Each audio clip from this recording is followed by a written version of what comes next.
तरीके से भारतीय वायुसेना ने एलओसी पार कर आतंकवादी अड्डों को निशाना बनाया। पूरा देश उसकी सराहना कर रहा है। लगातार ट्वीट्स भी आने लगे। राहुल गांधी ने भी ट्वीट किया है, वायुसेना को सलाम किया है। लगभग 250 से 350 आतंकवादियों के मारे जाने की खबर है। हमारे साथ न्यूज रूम से मेरे सहयोगी राजीव जुड़ रहे हैं। सीधे आपका रुख करना चाहूंगी राजीव, क्या अपडेट इस समय का आप हमें दे सकते हैं?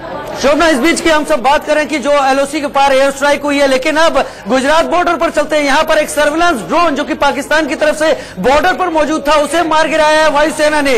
इस वक्त की ये ताजा खबर आपसे कुछ ही देर। At a very short notice, I have with me the Foreign Secretary of India, Shri Vijay Gokhale, who will read out a statement.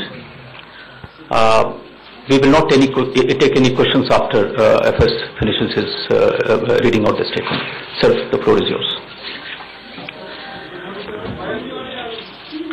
Good morning, ladies and gentlemen. On the 14th of February 2019, a suicide terror attack was conducted by a Pakistan-based terrorist organization, the Jaish-e-Mohammed, leading to the martyrdom of 40 brave jawans of the CRPF. The Jaish-e-Mohammed has been active in Pakistan for the last 2 decades, and it is led by Masood Azhar with its headquarters in Bahawalpur. This organization, which is proscribed by the United Nations, has been responsible for a series of terrorist attacks, including on the Indian Parliament in December 2001 and the Pathankot Air Base in January 2016. Information regarding the location of training camps in Pakistan and in Pakistan-occupied Jammu and Kashmir has been provided to Pakistan from time to time. Pakistan, however, denies their existence. The existence of such massive training facilities capable of training hundreds of jihadis could not have functioned without the knowledge of the Pakistan authorities. India has been repeatedly urging Pakistan to take action against the Jaish-e-Mohammed to prevent jihadis from being trained and armed inside Pakistan. Pakistan has taken no concrete action to dismantle the infrastructure of terrorism on its soil. Credible intelligence was received that the Jaish-e-Mohammed was attempting other suicide terror attacks in various parts of the country, and the Fidaiyin jihadis were being trained for this purpose. In the face of imminent danger, a preemptive strike became absolutely necessary. In an intelligence-led operation in the early hours of today, India struck the biggest training camp of the Jaish-e-Mohammed in Balakot. In this operation, a very large number of Jaish-e-Mohammed terrorists, trainers, senior commanders, and groups of jihadis who were being trained for Fidaiyin action were eliminated. This facility at Balakot was headed by Maulana Yusuf Azhar, alias Ustad Ghori, the brother-in-law of Masood Azhar, chief of the JEM. The government of India is firmly and resolutely committed to taking all necessary measures to fight the menace of terrorism. Hence, this non-military preemptive action was specifically targeted at the Jaish-e-Mohammed camp. The selection of the target was also conditioned by our desire to avoid civilian casualties. The facility is located in thick forest on a hilltop far away from any civilian presence. As the strike has taken place only a short while ago, we are awaiting further details. The government of Pakistan had made a solemn commitment in January 2004 not to allow its soil or territory under its control to be used for terrorism against India. We expect that Pakistan lives up to its public commitment and takes follow-up action to dismantle all JEM and other camps and hold the terrorists accountable for their actions. Thank you. This concludes the briefing. Thank you all for joining us. We are not taking any questions. Thank you. Thank you, ladies and gentlemen. We will no questions at this time. We will put out a statement in Hindi immediately after this. We are not taking any questions, and we will update you. We will update you on more information as and when they are made available to us. तो विदेश मंत्रालय की ये इस समय की press conference आपने देखी, जिस तरीके से बड़ा हमला भारत ने बोला, एयर स्ट्राइक की गई, आतंकवादी ठिकानों को निस्तेनाबूद कर दिया गया। हमारे एडिटर इन चीफ दीपक चौरसिया भी हमसे जुड़ चुके हैं। दीपक जी, सही मायनों में आज की जो सुबह है वो गुड मॉर्निंग है। गुड मॉर्निंग है, और गुड मॉर्निंग के साथ साथ उन विपक्षी नेताओं के लिए भी एक बहुत ही सीधा सबक है जो प्रधानमंत्री को कह रहे थे कि 56 इंच के सीने ने आखिर क्या किया है। 56 इंच के सीने ने वो कर दिखाया है जो आज तक भारत के इतिहास में नहीं हुआ। सीधे सीधे भारत ने स्ट्रांग एक्शन लेते हुए 21 मिनट के ऑपरेशन में 12 मिराज, 1000 किलो बम और 300 आतंकियों को एक साथ ढेर कर दिया है शोभना। और ये बताने वाला ऑपरेशन है, ये जताने वाला ऑपरेशन है, ये दिखाने वाला ऑपरेशन है कि दुनिया अब हमारी शक्ति देख ले। हमें सॉफ्ट स्टेट न समझा जाए, ऐसा न समझा जाए कि कोई भी हमारे यहां आतंकवादी हमला करके चला जाए और उसके बाद हम हाथ पे हाथ धर के बैठे रहेंगे। हमने चूड़ियां नहीं पहन के रखी है। आज भारत सरकार ने साबित कर दिया, आज देश की जनता ने साबित कर दिया, आज पॉलिटिकल क्लास ने साबित कर दिया, आज भारतीय सेना ने साबित कर दिया कि 21 मिनट के ऑपरेशन में हम 300 आतंकी ढेर कर सकते हैं एक साथ। पहली बार हुआ है, क्योंकि मुझे अच्छी तरह याद है करगिल वॉर के वक्त भी एलओसी को क्रॉस नहीं किया गया था। उस वक्त भी बहुत डिस्कशन इस बात पर हुआ था कि एलओसी को क्रॉस किया जाए या नहीं किया जाए, और अंततः प्रधानमंत्री अटल बिहारी वाजपेयी तब के प्रधानमंत्री थे और उन्होंने साफ कहा था कि किसी भी सिचुएशन में हम पूरी दुनिया को यह कह रहे हैं कि हम अपनी टेरिटरी बचा रहे हैं, इसलिए हम एलओसी को पार नहीं करेंगे। लेकिन आज भारत ने एलओसी को पार करके ये पूरा एयर अटैक किया है, और इस अटैक में 12 मिराज का इस्तेमाल हुआ है, 1000 किलो बम का इस्तेमाल हुआ है, और लगभग 300 आतंकवादी ढेर हुए हैं। तो मेरे ख्याल से पाकिस्तान को यह नहले पे दहला है, पाकिस्तान के लिए एक सबक है, और पाकिस्तान को अब समझ जाना चाहिए कि भारत हाथ पर हाथ धर के नहीं बैठेगा अगर वो लगातार आतंकवादी हमले करते रहेगा। और दूसरी सबसे महत्वपूर्ण बात यह है कि भारत अगर चाहता तो सिविलियंस पर भी अटैक कर सकता था, उन पर भी बम गिरा सकता था, लेकिन भारत का फर्म रिजॉल्व था, भारत का कमिटमेंट था कि किसी भी हालत में नागरिकों की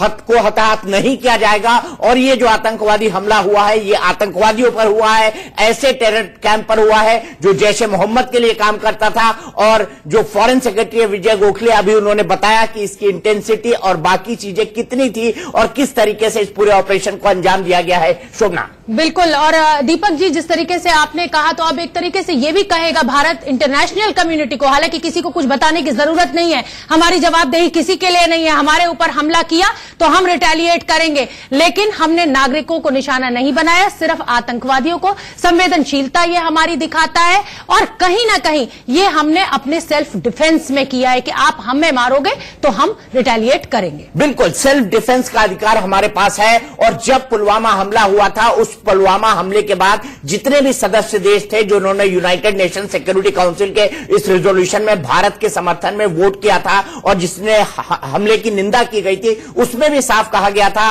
और उस बयान से इतर या यूएनएससी के उस रेजोल्यूशन से इतर भी तमाम स्टेटमेंट आए थे कि भारत को सेल्फ डिफेंस में किसी भी तरह की कार्रवाई का अधिकार है। भारत ने यह कार्रवाई सेल्फ डिफेंस में की है, और जितना मैं डिप्लोमेसी को समझता हूं, इस वक्त तक सभी ब्रीफिंग दी जा चुकी होगी, सभी देशों को बता दिया जा चुका होगा, और भारत में कुछ ऐसे भी देश होंगे जिनको हमले के इस आतंकवादी जो संगठन है, आतंकवादी संगठन जैश ए मोहम्मद का जो टेरर कैंप था, उसके हमले के तुरंत बाद ही तमाम डिप्लोमेटिक कम्युनिटी के कुछ खास देशों को बता दिया होगा जिनसे भारत को मदद की उम्मीद है कि हमने इस ऑपरेशन को अंजाम दे दिया है। हाँ। तो मेरे ख्याल से भारत सरकार इस वक्त एक्स्ट्रा ओवर टाइम कर रही होगी, और सभी मंत्रालय लगातार काम कर रहे होंगे, चाहे वो गृह मंत्रालय हो जो ये पता कर रहा होगा कि कहां कहां टेररिस्ट भारत के अंदर है या कहां कहां पर उनके मूवमेंट पर नजर रखी जा रही है, चाहे वो विदेश मंत्रालय हो जो इस वक्त ब्रीफिंग दे रहा हो तमाम देश के राजदूतों को, हाई कमिश्नर्स को, और साथ ही साथ जो रक्षा मंत्रालय है जिसके ऊपर पूरी जिम्मेदारी थी इस ऑपरेशन के। तो हमने एक बार फिर साबित कर दिया है कि दूध मांगोगे तो खीर देंगे और कश्मीर मांगोगे तो चीर देंगे। लेकिन दीपक जी, चुनौती भी बड़ी है। प्रधानमंत्री इमरान खान ने कहा था कि हम सोचेंगे नहीं, हम रिटेलिएट करेंगे। तो कहीं ना कहीं दोनों फ्रंट्स, कच्छ, गुजरात और इधर कश्मीर, सेना पूरी मुस्तैदी के साथ अलर्ट पर होगी। देखिए, इमरान खान ने तो ये कहा जरूर था, लेकिन परसों इमरान खान ने एक नई बात बोली थी। परसों इमरान खान ने कहा था कि शांति को एक और मौका दिया जाए। जाहिर सी बात है, ये इमरान खान के ऊपर पूरा दबाव था, जो इमरान खान के ऊपर का दबाव बोल रहा था। और दूसरी बड़ी बात है कि अभी पाकिस्तान कतई इस हालत में नहीं है, कंगाली की कगार पर खड़ा हुआ है पाकिस्तान, कि वो एक जंग को एफोर्ड कर सके, क्योंकि अगर पाकिस्तान ने रिटेलिएट किया तो निसंदेह भारत भी रिटेलिएट करेगा और इसको एक जंग की सूरत में या युद्ध जिसे कोई नहीं चाहता है उसमें बदलने में ज्यादा देर नहीं लगेगी।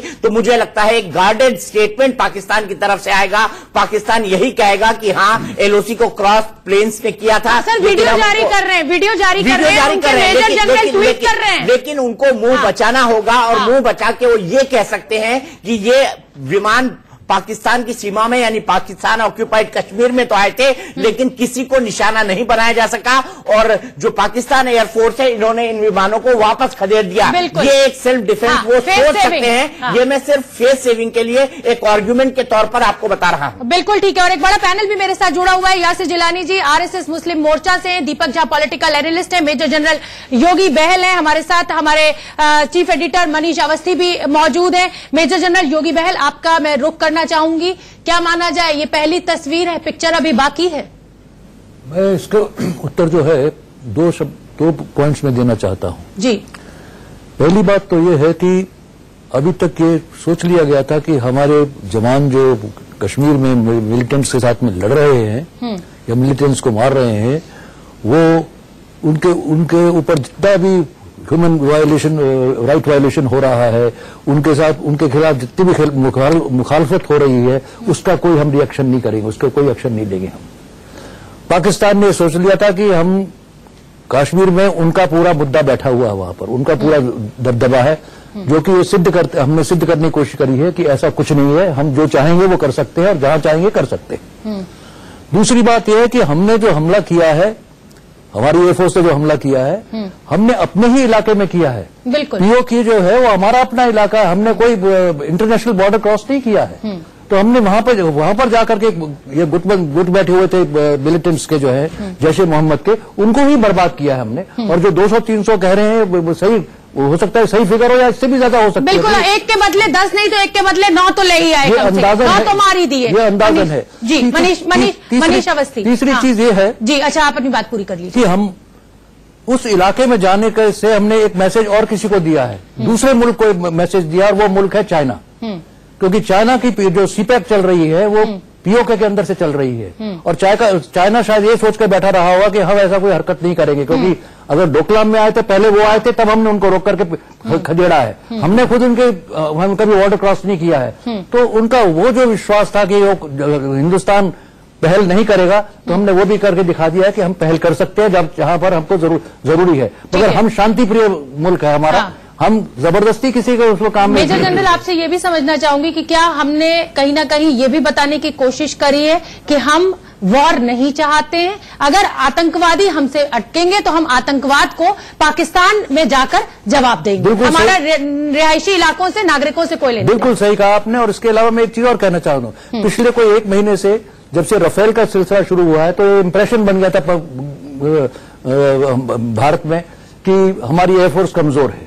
मानता हूं कि हमारे पास 42 स्क्वाड्रन की जगह 33 स्क्वाड्रन है। 33 स्क्वाड्रन में से भी 9 स्क्वाड्रन जो है वो फेज आउट होने वाले हैं। जबकि हमारे पास भी अगर देखा जाए तो लड़ाकू 24 स्क्वाड्रन ही सिर्फ बचेगी। हमारी एयरफोर्स की स्ट्रेंथ है जिनके ऊपर डिपेंड कर सकते हैं। पर उसके विपरीत भी ये है कि वो उसके बावजूद भी जो हमने दिखा दिया कि हम अगर चाहें तो इसी फौज के साथ में, इसी ताकत के साथ में हम पाकिस्तान के किसी भी इलाके में जाकर के अपना इंप्रेशन डाल सकते हैं। ठीक है, मनीष अवस्थी, मैं आपका भी रुख करूंगी, लेकिन बड़ी खबर इस समय मेरे सहयोगी राजीव हमें दे रहे हैं न्यूज रूम से, सीधे उनका रुख करना चाहेंगे। बताइए क्या खबर है राजीव इस समय की? शोभना, 2 खबरें हैं। एक तो ये कि कच्छ का जो भारत का इलाका है, वहां पर एक पाकिस्तान की तरफ से आए सर्विलांस ड्रोन को वायुसेना ने मार गिराया है। दूसरी ये कि जिस तरह से उरी के बारे में जो उसके बाद सर्जिकल स्ट्राइक हुई थी, प्रधानमंत्री मोदी, एनएसए, तमाम लोग इसकी निगरानी कर रहे थे। ठीक में सही सूत्रों से खबर आ रही है, इस पूरे ऑपरेशन को प्रधानमंत्री अपने ऑफिस में, अपने दफ्तर में, खास जगह जहां तमाम वरिष्ठ अधिकारी भी मौजूद थे, वहां से निगरानी की जा रही थी। यानी पूरा ऑपरेशन लाइव प्रधानमंत्री मोदी और उनके तमाम सहयोगियों के सामने हो रहा था। तो दीपक जी जिस 56 इंच की बात कर रहे थे, मैं उसको पॉलिटिकल विल भी कहूंगा। भारत की पॉलिटिकल विल लगातार इसको देख रही थी कि कैसे अंजाम पर पहुंचाया जा रहा है। दीपक जी, शोभना। बिल्कुल राजीव, लेकिन इस समय मैं कोई भी राजनीतिक बात नहीं करना चाहूंगी। इस समय जितना पूरा का पूरा क्रेडिट मैं भारतीय वायुसेना को देना चाहूंगी, जिन्होंने इस बहादुरी के साथ इस पूरे ऑपरेशन को, पिन पॉइंटेड ऑपरेशन को अंजाम दिया और ये मैसेज भी दिया कि देखिए हम कितने संवेदनशील हैं, कि हम नागरिकों को निशाना नहीं बनाते। जिस तरीके से नापाक पाकिस्तान सीजफायर का उल्लंघन करके हमारे गांव में गोलाबारी करता है। मनीष अवस्थी। शोभना, मैं आपको और दीपक भाई को भी सुन रहा था। ये कुल मिला के जो हम लोगों ने ऑपरेशन किया है, ये ऑपरेशन सीधे तौर पर वहां के मुल्क के लिए भी है कि हमने हैवानों को खत्म किया है, हमने इंसानियत को जिंदा रखा है। और जहां तक बात की जाए, चर्चा में पहले हमारी बात चल रही थी कि आखिर ये मिराज कहां से टेक ऑफ हुए होंगे, तो मेरी जानकारी ये कहती है कि आगरा और बरेली एयरबेस से ये टेक ऑफ हुए और इसके साथ साथ इन्होंने जाकर इस बात को अंजाम दिया। हम चर्चा में और ये बात कर रहे थे कि आखिर, जैसा राजीव अभी बता रहे थे कि प्रधानमंत्री इस पर सीधे नजर रखे हुए थे, तो जो चर्चा की शुरुआत में हमने कहा था कि जो तस्वीर आ रही है, ये ठीक वही ओसामा के टाइम पर जिस समय उसकी किलिंग हो रही थी, जहां पर उसे मारा जा रहा था और अमेरिका में बैठ के वहां के राष्ट्राध्यक्ष उसे देख रहे थे, सुन रहे थे और कमांड जारी था। तो आज का जो समय है, आज जो हमारे ये पवन पुत्रों ने सुबह सुबह जो काम किया है, मुझे ऐसा लगता है कि अब मोमबत्ती ना जलाओ, आज शाम दिए जलाओ भारत की शान में और हमारे पवन पुत्रों की आन बान और सम्मान में। शोभना, जो मिनट टू मिनट डिटेल्स आई है उसके हिसाब से एयरफोर्स के मिराज 2000 लड़ाकू विमान ने देर रात 3:30 बजे भारतीय एयरबेस से उड़ान भरी और करीब 4-5 मिनट बाद एलओसी के पार पहुंच गए। इसके बाद रात करीब 3:45 बजे से 3:55 तक इन्होंने मुजफ्फराबाद और फिर 3:58 बजे से रात 4:40 बजे तक चकोटी में जैश ए मोहम्मद, हिजबुल मुजाहिदीन और लश्कर ए तैयबा के आतंकियों के ठिकाने पर हमला कर उसे तबाह कर दिया गया है। तो जो बम गिराने की टाइमिंग है वो 3:45 से 3:55 और 3:58 से 4:40। जो पहला हमला है वो मुजफ्फराबाद के बालाकोट में हुआ है और जो दूसरा हमला है वो चकोटी में हुआ है। बिल्कुल। और दीपक जी, आज सुबह से हम मैप भी दिखा रहे हैं और लगातार अपने दर्शकों को समझा रहे हैं कि हम कितना अंदर तक, लगभग 150 से 200 किलोमीटर हम एलओसी के अंदर घुस गए हैं। और जो सबसे बड़ा पॉइंट एबटाबाद, जहां पर ओसामा बिन लादेन को अमेरिका ने मार गिराया था, उस एबटाबाद से लगभग 4 से 4.5 घंटे की दूरी पर यह ऑपरेशन किया गया है। तो दीपक जी, क्या आप ये मानेंगे कि भारत ने यह मैसेज दे दिया है कि जो काम अमेरिका कर सकता है, थोड़ा और अंदर आकर हम भी कर सकते हैं? नहीं, बिल्कुल वो मैसेज दिया है और भारत ने ये मैसेज दिया है कि हम अब एक नरम देश नहीं है। पहले बार बार ये बात कही जाती थी, चाहे 26/11 के बाद हो, चाहे भारतीय संसद पर हमले के बाद हो, चाहे जम्मू कश्मीर असेंबली के हमले के बाद हो, या फिर जो बम ब्लास्ट हुए थे लोकल रेलवेज में मुंबई में उसके बाद हो, या फिर जो सबसे बड़ा 26/11 का आतंकवादी हमला हुआ था उसके बाद हो। यही बार बार कहा जाता रहा कि भारत एक सॉफ्ट स्टेट बन गया है। खासकर अटल बिहारी वाजपेयी की रिजिम में उन्होंने कई कोशिशें की कि पाकिस्तान को एक बड़ा सबक सिखाया जाए। कई मायनों में उन्होंने सफलता भी पाई, क्योंकि अभी अभी फॉरेन सेक्रेटरी 2004 के जिस रिजोल्यूशन का उल्लेख कर रहे थे भारत और पाकिस्तान के बीच जो समझौता हुआ था, जिसमें यह कहा गया था कि क्रॉस बॉर्डर टेररिज्म को पाकिस्तान पूरी तरह से खत्म करेगा। और भारत ने एक नया सबूत दे दिया है कि किस तरह से क्रॉस बॉर्डर टेररिज्म पाकिस्तान कर रहा है और उसने जो आतंकवादी कैंप है उनको भी तबाह किया है। तो जाहिर सी बात है, अब भारत पर यह लानत नहीं लगेगी कि वो सॉफ्ट स्टेट है, उसके यहां कोई भी घुस के मार के चला जाता है। जो बार बार बात कही जाती थी, शोभना आपने कहा कि ये पॉलिटिकल मुद्दा, अभी मैं नहीं इसको बनाना चाहूंगा, लेकिन मैं यहां पर यह जोड़ना चाहता हूं कि यह मुद्दा राजनीतिक मुद्दा बनेगा, क्योंकि प्रधानमंत्री पर कई बार विपक्षी दलों ने यह कहकर तलवार कसी है, यह कहकर तलवारबाजी है कि 56 इंच का सीना कहां गया। रणदीप सुरजेवाला ने 14 फरवरी को ट्वीट करते हुए यह कहा था कि 56 इंच का सीना अब क्या कार्रवाई करेगा। मैं शायद प्रीमेच्योर बात कर रहा हूं, लेकिन उनको ये जवाब दिया जाना, या सरकार ने एक तरह से कांग्रेस को भी जवाब दे दिया है कि 56 इंच का सीना आखिरकार क्या कर सकता है। तो हम चाहें या न चाहें, ये निसंदेह हमारे जो सिक्योरिटी फोर्सेस है उनके लिए बड़ी सराहना की बात है। हमारे एयरफोर्स के जो अधिकारी हैं, हमारे एयरफोर्स के जो पायलट है, उनकी पीठ थपथपानी चाहिए। उन्होंने एक बहुत ही बहादुरी का काम किया है, लेकिन इसके पीछे अगर जरूरी थी तो पॉलिटिकल विल जरूरी थी। ऐसा नहीं है कि हमारी सेना इस तरह के हमलों को या इस तरह के स्ट्रैटेजिक बमिंग को पहले नहीं कर सकती थी, पहले भी कर सकती होगी, लेकिन इस बार जो पॉलिटिकल विल दिखाई है उसके बारे में कहना या उसको पॉइंट आउट करना मेरे ख्याल से गलत नहीं होगा। लेकिन फिर भी हम इस बहस को लेकर आते हैं वापस में, किस तरह का हमला हुआ। आपने पूछा था पाकिस्तान अब क्या करेगा, पाकिस्तान कैसे बचने की कोशिश कर रहा है। शोभना, मैं बता देता हूं, पाकिस्तान में मेजर जनरल सिर्फ एक मिनट सर, सिर्फ एक मिनट। गफूर साहब ने, जो इनके महानिदेशक है, मेजर जनरल आसिफ गफूर, जो अंतर सेवा जनसंपर्क के महानिदेशक है, उन्होंने साफ साफ कहा है कि भारतीय वायुसेना के विमान मुजफ्फराबाद सेक्टर में घुसे। पाकिस्तानी वायुसेना की ओर से समय और प्रभावी जवाब मिलने के बाद जल्दबाजी में अपने बम गिराकर बालाकोट के करीब से बाहर निकल गए। जान माल को कोई नुकसान नहीं है। तो ये देखना बेहद महत्वपूर्ण होगा कि इसको डाउन प्ले करने की कोशिश तो की है, लेकिन पाकिस्तान की आधिकारिक प्रतिक्रिया क्या होती है, सेना की प्रतिक्रिया हमने देखी है। सीधे चलते हैं न्यूज रूम, हमारे सहयोगी राजीव शर्मा वहां पर मौजूद है। राजीव, क्या ब्रेकिंग न्यूज आ रही है? दीपक जी, बड़ी खबरें विस्तार की आ रही है कि आखिर इस ऑपरेशन को किस किस तरह से अंजाम दिया गया। डिटेल्स आई हैं और डिटेल्स में फाइटर विमान, वार्निंग जेट और मिड एयर फ्यूलर इस ऑपरेशन में शामिल हुए थे। फाइटर विमान, वार्निंग जेट और मिड एयर फ्यूलर। सूत्रों के हवाले से जो खबर है, मिराज 2000 ने ग्वालियर एयर बेस से उड़ान भरी थी, बठिंडा से वार्निंग जेट ने उड़ान भरी थी, आगरा से मिड एयर रिफ्यूलिंग टैंकर ने उड़ान भरी थी, और इसके बाद सीक्रेट एयरफील्ड, जिसका नाम नहीं दिया गया, वहां से हेरॉन सर्विलांस ड्रोन ने उड़ान भरी थी। तो ये एक अलग अलग एयरबेस से ऑपरेशन हुआ था, और ये तमाम जानकारी है जो निकल कर आ रही है कि कहां से किस तरीके से इस ऑपरेशन को अंजाम दिया गया। दीपक जी, अगर मिड एयर रिफ्यूलिंग टैंक भी साथ उड़ रहा है और साथ उसके, तो इसका मतलब कहीं ना कहीं ये प्लानिंग भी थी कि ये हमला हो सकता है कि लंबा खिंच जाए, ये ऑपरेशन लंबा खिंच जाए। बिल्कुल, जब हमारी एयरफोर्स चलती है तो plan A, plan B, plan C तीनों लेके चलती है, और जनरल साहब इस बात को बहुत अच्छी तरह बताएंगे। जनरल साहब, किस तरह की प्लानिंग इस तरह के कोई भी स्ट्राइक के पहले एयरफोर्स करती है? हर एक एयरक्राफ्ट की एक उड़ान की लिमिट होती है कि इतने किलोमीटर तक इस स्पीड के ऊपर जा सकता है। तो जब ऐसे ऑपरेशन लॉन्च किए जाते हैं तो उस समय ये स्वाभाविक है कि इन जितने भी सपोर्टिंग लॉजिस्टिक सपोर्ट्स है उनका इंतजाम पहले से करके रखा जाए। रिफ्यूलिंग वहां पर हुई या नहीं हुई ये एयरफोर्स बाद में वो बता सकते हैं, पर ये इट्स ए नॉर्मल प्रैक्टिस है, ये कोई स्टैंडर्ड ऑपरेटिंग प्रोसीजर है कि रिफ्यूलिंग के लिए हमको तैयार रहना चाहिए, और हमारी अब कैपेबिलिटी है ये रिफ्यूलिंग करने के लिए।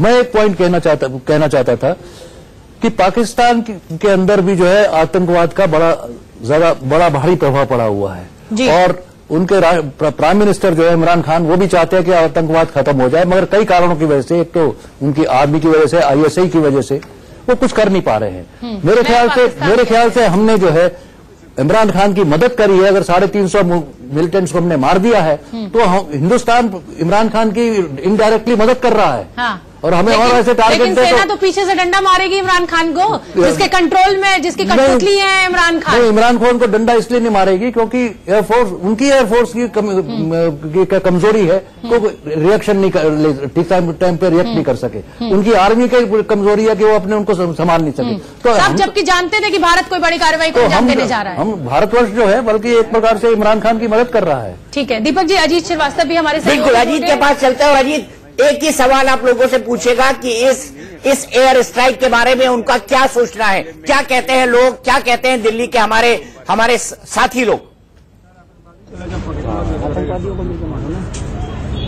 बिल्कुल साथ में दीपक जी, हम इन लोगों से पूछ लेते हैं कि जिस हिसाब से हवाई सेना ने जो अटैक किया पाकिस्तान में जाकर, क्या कुछ कहना है आपका, क्या सोचते हैं आप? अभी तो ये अंगड़ाई है, आगे और लड़ाई है। भारत की सरकार ने ये चेता दिया है कि पाकिस्तान अपने यहां से आतंकवादियों को खत्म कर दे, आतंकवादियों को हटा दे, और हाफिज सईद और मसूद मजहर जैसे लोगों को भारत के हवाले सौंप दे। चलिए, भारत के हवाले क्या लग रहा है आपको? ये जैसे हनुमान जी ने लंका का दहन किया था श्रीलंका में जाकर, उस तरीके से हमारे वायु सैनिकों ने पाकिस्तान में जाकर लंका का दहन किया है। और ये मसूद अजहर के कब्र में नहीं, वो ताबूत में अंतिम कील गाड़ने का काम जो है हमारी वायुसेना ने किया है। और आगे भी अगर हिमाकत की तो इससे भयंकर परिणाम पाकिस्तान को भुगतना पड़ेगा। चलिए, भयंकर परिणाम आपको क्या लग रहा है? ठीक हुआ है, उचित कार्रवाई हुई। आप नौजवान हैं, क्या लग रहा है? जैसा कार्रवाई, तमाम लोग सवाल खड़े कर रहे हैं, कार्रवाई हुई, कितने खुश हैं आप? हम तो बहुत खुश हैं, इसलिए कि मतलब हमारा भारत एक्शन ले रहा है और एक्शन लेना चाहिए भारत को। भारत को ऐसे लेना चाहिए। चलो यूथ, आप भी क्या लग रहा है? जी, मैं सबसे पहले तो जो हमारे जो 44 जवान शहीद हुए थे हमें उनका भी काफी दुख है, पर ये जो उनके जवाबी में जो आज कार्रवाई की गई है, बहुत बड़ी कार्रवाई की गई और पाकिस्तान को क्या और अन्य देशों को भी पता चल गया होगा कि भारत क्या चीज है, क्योंकि सभी राजनेताओं ने इसमें साथ दिया था अपना कि और पाकिस्तान में क्या निधि वासंदानी। तो आज की सबसे बड़ी खबर ये कि भारत ने वार किया है पाकिस्तान पर और अब से कुछ देर पहले आधिकारिक बयान आया भारत सरकार का। बालाकोट सबसे बड़ा निशाना था जहां पर जैश ए मोहम्मद के सबसे ज्यादा आतंकी लॉन्च पैड थे, वहां पर तबाह किया गया है। आंचल आनंद हमारे साथ बनी हुई है न्यूज रूम से, सीधे रुख करते हैं उनके पास बड़ी खबर है। आंचल, क्या खबर? निधि, सबसे पहले औपचारिक जो बयान आया उसके मुख्य पॉइंटर्स आपको बताना चाहूंगी, क्योंकि ये बहुत महत्वपूर्ण हो जाता है। इसमें कोई ऑपरेशनल डिटेल्स भारत की तरफ से नहीं दी गई है। विदेश सचिव विजय गोखले ने ये प्रेस कॉन्फ्रेंस में बताया और साथ ही साथ हाई वैल्यू टारगेट्स कौन कौन से रहे हैं उन्होंने कहा कि डिटेल्स अवेटेड है, वो हमें बाद में पता चलेगा। लेकिन मुख्य तौर पर जो पता चला है वो ये कि जैश ए मोहम्मद का जो हेडक्वार्टर्स बालाकोट में था, जो सबसे बड़ा हेडक्वार्टर्स था, उसे पूरी तरह से ध्वस्त कर दिया गया है। भारत सरकार ने ये साफ कर दिया है कि ये हिल टॉप के ऊपर था और डीपली फॉरेस्टेड एरिया में था, यानी कि सिविलियन कैजुअलिटीज, भले ही पाकिस्तान इसका रोना रोए, लेकिन उसको प्रीएम्प्ट करते हुए भारत की तरफ से कहा गया है कि सिविलियन कैजुअलिटीज का सवाल ही नहीं उठता है। कौन कौन टारगेट हुआ खासतौर से बालाकोट में, इसको साफ तौर से बताया गया है। इसमें टेररिस्ट थे, उनके ट्रेनर्स थे, सीनियर कमांडर्स थे और ग्रुप ऑफ जिहादी जिनको ट्रेन किया जा रहा था, वो इस हमले में पूरी तरह से उनको मार गिराया गया है। ये साफ कर दिया गया, दे हैव बीन एलिमिनेटेड, ये कहा गया एमईए की तरफ से। और यूसुफ अजहर, मौलाना यूसुफ अजहर अलायस उस्ताद गोरी, जो कि मौलाना मसूद अजहर जो जेईएम का सरगना है, मुखिया है, उसका ब्रदर इन लॉ है, जो इस हेडक्वार्टर्स को चला रहा था, वो इसमें क्या टारगेट हुआ या नहीं हुआ ये साफ नहीं हो पाया है। लेकिन जैसा कि मैंने आपको बताया कि जो तमाम जिहादीज को ट्रेन किया जा रहा था उनको मार गिराया गया, नंबर 1। दूसरी बात, सिविलियन कैजुअलिटीज का जैसे कि मैंने आपको निधि बताया, भारत सरकार की तरफ से कह दिया गया है कि उसकी संभावना नहीं हो सकती है, क्योंकि ये हिल टॉप के ऊपर था और डीपली फॉरेस्टेड एरिया में था जहां पे सिर्फ आतंकवाद ही किया जाता था। ठीक है। उसके बाद नंबर 2 पॉइंट पे बहुत महत्वपूर्ण बात आ जाती है कि भारत ने पुलवामा अटैक का जिक्र तो किया अपनी स्टेटमेंट में जब शुरुआत हुई, लेकिन साथ ही कह दिया कि ये प्रीएम्प्टिव स्ट्राइक है, क्योंकि हमारे पास पुख्ता जानकारी थी कि न सिर्फ पुलवामा बल्कि इस तरह के फिदायीन जिहादी हमले और कराने की फिराक में था पाकिस्तान और जेईएम, इसी वजह से हमें प्रीएम्प्टिव स्ट्राइक करनी पड़ी। आंचल, आपके पास लौटते हैं और जैसा कि आंचल जानकारी दे रही है, जो एमई की तरफ से जो प्रेस कॉन्फ्रेंस हुई इसमें साफ सामने ये बताया गया कि जो मौलाना मसूद अजहर है, जैश ए मोहम्मद का चीफ है, उसका साला यूसुफ अजहर मार गिराया गया। लेकिन आपको बता दें कि वीके सिंह ने क्या कहा है एयर स्ट्राइक पर, केंद्रीय मंत्री वीके सिंह का कहना क्या है इसमें सुनिए आप क्या कह रहे हैं वो। पीओके पे हुई भारतीय कार्रवाई पर बात करने के लिए हमारे साथ विदेश राज्य मंत्री वीके सिंह जी मौजूद हैं। सर, मेरा सीधा सवाल पहला ये है कि नाश्ता अब हो गया, लंच और डिनर का वक्त भी करीब नजर आ रहा है, आपका रिएक्शन जो कार्रवाई, बड़ी कार्रवाई हुई? देखिए, ऐसा है कि प्रधानमंत्री जी ने स्पष्ट किया था कि कार्रवाई तो होगी, जो हमको छेड़ेगा उसको हम छोड़ेंगे नहीं। तभी बहुत सारी चीजें शुरू है। कल भी मैंने यही कहा था कि चीजों की शुरुआत हुई है, तो ये चीजें किस तरीके से आतंकवाद के ऊपर अंकुश लगाया जाए, उसके अंदर जो भी संभव होगा भारत करेगा। जी सर, एक बार ऑफिशियली आपकी जो बात हुई हो, अगर आप जितना हमसे शेयर कर पाएं कि क्या हुआ है एग्जैक्टली, कितने कौन कौन लोग निशाने पर थे वहां पर, कितने आतंकी मारे गए, कुछ आप जो भी शेयर। ऐसा है कि बालाकोट का टारगेट चुना गया था, वहां पे जैश ए मोहम्मद का कंट्रोल स्टेशन और उनका कैंप था, और टारगेट को चुनने के समय इस चीज का ध्यान रखा गया था कि कोलैटरल डैमेज ना हो, उस हिसाब से टारगेट चुना गया था। बाकी चीजें जो हैं, जिन्होंने इसका चुनाव किया, किस तरीके से एग्जीक्यूट किया, वो बता सकते हैं जी। सेवानिवृत्त होने के बाद एक्टिव चीजों के बारे में कम बोलना चाहिए जी। सर, जनरल वीके सिंह को आप सुन रहे थे, साफ तौर पर उन्होंने कहा कि हमें छेड़ेंगे तो हम छोड़ेंगे नहीं, और ये एक तरह से जवाब है पाकिस्तान को कि जो 14 फरवरी को इतना विभत्स पुलवामा का हमला किया गया, आतंकवादी संगठन जैश ए मोहम्मद ने उसकी जिम्मेदारी ली। ये जवाब था पाकिस्तान को कि एयर स्ट्राइक किया भारत ने। हमारे साथ शिवपूजन झा जुड़े हुए हैं, पटना चलते हैं। किस तरह से लोग रिएक्ट कर रहे हैं ये भी जानना होगा, और लोगों का रिएक्शन किस तरह से सामने आ रहा है, लोग कैसे रिस्पॉन्स दे रहे हैं इस अटैक को, एयर स्ट्राइक को। शिवपूजन बताइए और बात कीजिए।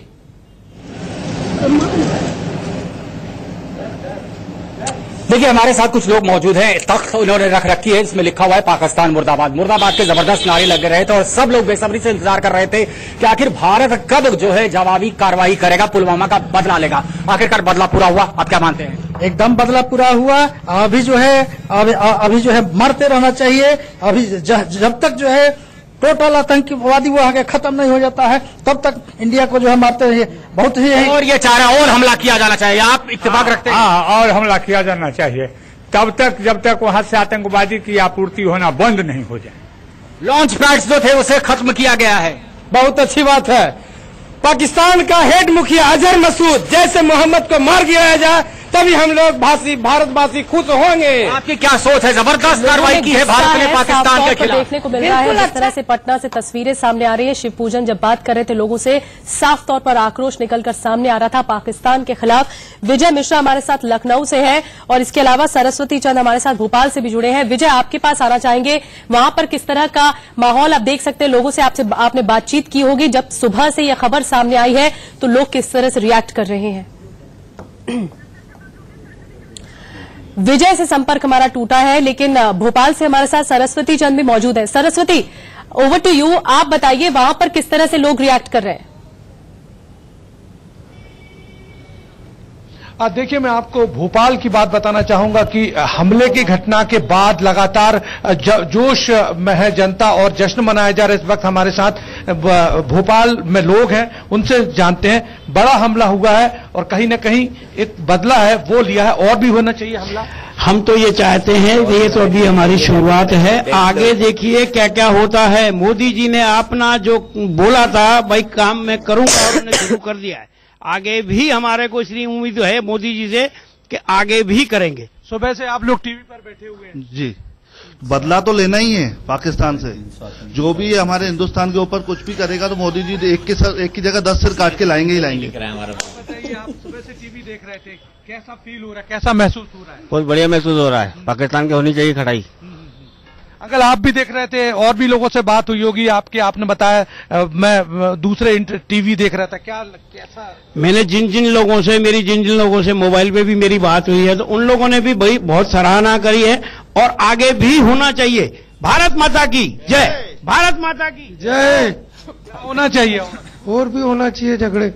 हमारे शहीद भाई जवान लोग शहीद हुए हैं देश के लिए, तो वायुसेना की सराहना कर रहे हैं। और आज दीपक जी, साफ तौर पर हर भारतीय नागरिक के चेहरे पर एक तसल्ली, जिसे कहते हैं तसल्ली और राहत की बात, कि भारत की तरफ से ये वार किया गया है, जो कि अपने आप में सराहनीय कदम है। लोग भी इसकी प्रशंसा कर रहे हैं। बिल्कुल राहत की बात है, और राहत की बात इसलिए है क्योंकि हमारे मन में कहीं ना कहीं एक संदेह था, हमारे मन में कहीं ना कहीं एक संदेह घर कर गया था कि क्या भारत इस बार भी चुप बैठ जाएगा, क्योंकि बार बार इस तरह की हरकतें होती थी, बार बार आतंकवादी घटनाएं होती थी। उरी के बाद हमने सर्जिकल स्ट्राइक की, लेकिन इस घटना का ये जो हमला था, आतंकवादी हमला, उसका मैग्नीट्यूड बहुत बड़ा था, और इसीलिए पूरे भारत में एक तरह का जोश था, एक तरह का उबाल था, एक तरह का गुस्सा था, एक तरह का आक्रोश था कि अब पाकिस्तान पर किसी न किसी तरह की कार्रवाई करनी चाहिए।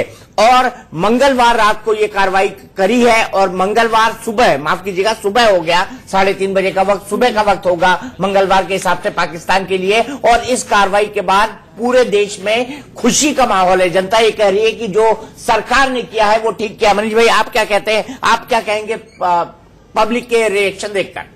देखिए दीपक भाई, सवेरे जब मैं स्टूडियो आ रहा था तो लगातार आसपास से जो लोगों की बातें सुनाई दे रही थी वो ये थी कि यार भारत ने पाकिस्तान को ठोक दिया। छोटा आदमी, बड़ा आदमी। तो ये जो जन भावना है, ये अपने आप में भावना एक ऐसे पीक पर पहुंच गई थी जहां प्रधानमंत्री जानते हैं कि उन्हें अब जवाब देना जरूरी था और वो इसके संकेत दे रहे थे। दीपक भाई, सबसे बड़ी बात तो वो थी जब अमेरिका का राष्ट्राध्यक्ष ये खुद होकर कह रहा है कि पाकिस्तान पर भारत कुछ बड़ा करने की सोच रहा है। तो यही अपने आप में एक बड़ा संकेत था। दुनिया का सबसे ताकतवर मुल्क, वहां का राष्ट्राध्यक्ष अगर ये संकेत दे रहा है तो कुछ न कुछ होना था, केवल समय की बात थी। आपके आने के पहले दीपक भाई चर्चा में मैंने इस बात का भी जिक्र किया था कि शेरों को तजुर्बे ने सिखाया है खामोश रहना, क्योंकि शिकार चिंगाड़ कर नहीं किए जाते, और वही परिचय आज भारत ने दिया है। आज हमारे लिए दिन है, आज शाम को दिए जलाने का। भारत के सम्मान की जीत हुई है। हमारे वीर पवन पुत्रों ने जो काम किया है सराहनीय है, अतुलनीय है। चलिए आपको एक वीडियो दिखाते हैं, कैसे वीडियो सर्कुलेट हो रहे हैं और कैसे लोगों में राष्ट्रभक्ति का उभार निकल आ रहा है। आइए आपको दिखाते हैं एक वीडियो। बहुत बड़ी गलती कर चुके हैं, बहुत बड़ी कीमत उनको चुकानी पड़ेगी। रगों में बहता जोश, याद अभी तो यही है। तो जोश कैसा है यहाँ के तुम बता दो। जोश ऐसा छा गया है दुनिया को हिला दो। जोश कैसा है जरा दहाड़ के दिखा दो। जोश ऐसा आ गया है आसमां गिरा दो। जोश, जोश, जोश, जोश। जय हिंद, जय हिंद, जय हिंद, जय हिंद।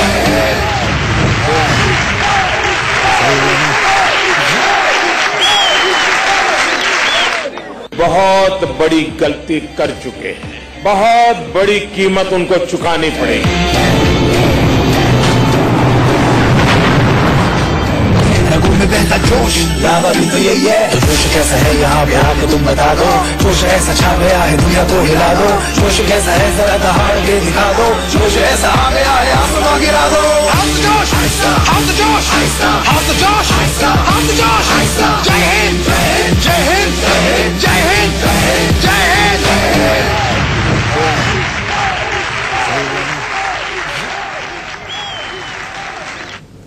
बंदा अपना सही है दीपक जी। और अब ये हर भारतवासी यही पूछ रहा होगा, हाउस द जोश, जैसा कि इसमें भावनाएं सामने आ रही हैं। रैपर्स के जरिए इस तरह म्यूजिक सामने रखा गया है और पूछा गया है हाउस द जोश। बिल्कुल हाउस द जोश की बात हो रही है और यही सवाल मैं यासिर के पास ले जाऊंगा। यासिर, क्या कहता है, लोगों का जोश, आपका जोश, बीजेपी का जोश अब कितना हाई होगा? यकीन माने आज जो सवा अरब हमारी भारत की जनता है उसको एहसास हो गया कि कितने मजबूत प्रधानमंत्री के हाथ में भारत की डोर है। और भारत ने जो कहा था, प्रधानमंत्री बार बार ये कह रहे थे पिछले 10 दिन से कि हम कुछ कर रहे हैं, कुछ करेंगे। वो जो जोश की बात बार बार पूछी जा रही थी, हाई सर की बात हो रही थी, आज वो पूरी हुई है। और मुझे इसमें एक चीज दीपक जी जरूर मैं बोलूंगा, जो हाउ द जैश की बात कर रहे थे लोग, वो आज ढेर हो चुके हैं, वो खत्म हो चुका है। और जब भी पाकिस्तान भारत की तरफ देखेगा उसका इसी तरीके से उसकी हालत होगी। आज ये हालत है कि वो मुंह छिपाने लायक भी नहीं बचा है और फिर अगर वो गलती करेगा फिर उसे भारत की सेना ठोकेगी। इस बीच विजय भी हमारे साथ जुड़ गए दीपक जी, लखनऊ से जुड़ गए। विजय के पास चलते हैं। विजय, वहां पर लखनऊ में किस तरह के रिएक्शंस दे रहे हैं लोग?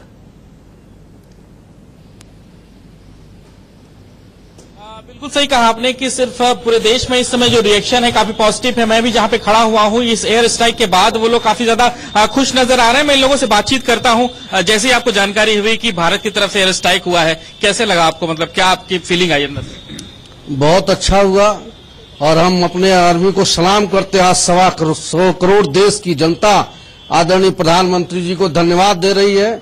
हमारे 40 जवानों के बदले हमने उनके 300 आतंकवादी मार गिराए और अपने आर्मी को सलाम करते हैं। आज अपने आर्मी को सलाम करते हैं। कैसी फीलिंग आई साहब आपको जैसे ही पता चला कि देखिए ऐसा स्ट्राइक कुछ हुआ है? सर, ये नया और सशक्त चीज का एहसास दुनिया को भी हुआ, साथ में पाकिस्तान को भी। सिर्फ इतना ही कहना चाहूंगा, अपनी आर्मी को सलाम है और भारत को तरफ नजर उठाने वालों को जवाब देना हम जानते हैं। मोदी जी ने ये सिद्ध किया, जो कहा वो किया। जय हिंद, जय भारत। कहा वो किया, जो कहा आज हमारे पूरे देश की एक एक जनता यही चाह रही थी कि हमारे पुलवाड़ा में जो शहीद हुए हैं जवान के, इसको बदला लिया जाए। आज एक एक जनता हमारी यही पुकार था कि हम लोग बदला लिया जाए। आज हम देवरिया के रहने वाले हमारे विजय मौर्य को, जो हमारे यहाँ का शहीद हुए थे, 50,000 की जनसंख्या की यही पुकार थी कि तुरंत बदला लिया जाए। उसके माता पिता यहाँ तक कह दिए कि हमारे विजय मौर्य के बदले, एक सर के बदले 10 बदले सर काट के आ जाए, इसके अलावा हमको कुछ नहीं चाहिए। हमारी 125 करोड़ जनता की एक एक बच्चे का पुकार है। मैं अपने एयरफोर्स के जवानों को अपना सलाम देता हूँ और पूरे देश की यही पुकार है कि आतंकवादियों को हमारे मोदी जी ने खत्म करें। एक कदम उठा दिए हैं जिसका कि ये लग रहा है कि आतंकवादी खत्म हो, जिससे पूरे देश तबाह है। बिल्कुल बिल्कुल, क्या कहेंगे आप, जैसे ही जानकारी मिली आपको? मैं कहना ये चाह रहा हूँ कि माननीय नरेंद्र मोदी जी को भी मैं हृदय से स्वागत करता हूँ और वायुसेना का भी हृदय से बहुत स्वागत करता हूँ। अभी तक जो भी प्रधानमंत्री हुआ है, मेरी सेना एकदम ऐसे हो गई थी जैसे उनके हाथों में हथियार है ही नहीं, और अब हथियार आ गए हैं। बिल्कुल, अब हथियार आ गए हैं। क्या कहेंगे आप, जैसी जानकारी मिली आप? हमें अपने प्रधानमंत्री मोदी जी भी इतना विश्वास था, हमें पूरा उनकी बातों पर यकीन था कि मोदी जी जो कहते हैं वो करके दिखाते हैं, और उन्होंने आज करके दिखाया। जैसे ही मुझे सुबह प्रातःकाल नया नारा यहाँ पे लग रहा है, मैं देख रहे हैं कि अगर सुन रहे हो एक साथ, अगर दीपक जी आप भी सुन पा रहे हैं तो एक सुर में आवाज देखने को मिल रही है कि सेना का मुंह तोड़ जवाब है पाकिस्तान के खिलाफ, और ये पाकिस्तान को ऐसा जवाब है, ऐसा करारा जवाब है जिसे पाकिस्तान भूलेगा नहीं। यही बात आम जनमन के जहन में थी कि यही होना भी चाहिए पाकिस्तान जो इस तरह आतंकवाद को पनपाता है। खैर, हमारे साथ मुंबई से अभिषेक भी जुड़ गए हैं। मुंबई में क्या तस्वीर देखने को मिल रही है? लोगों से आपने बातचीत की होगी अभिषेक, लोग किस तरह से रिस्पॉन्सिव हो रहे हैं, क्योंकि ये बड़ा वार था भारत की तरफ से।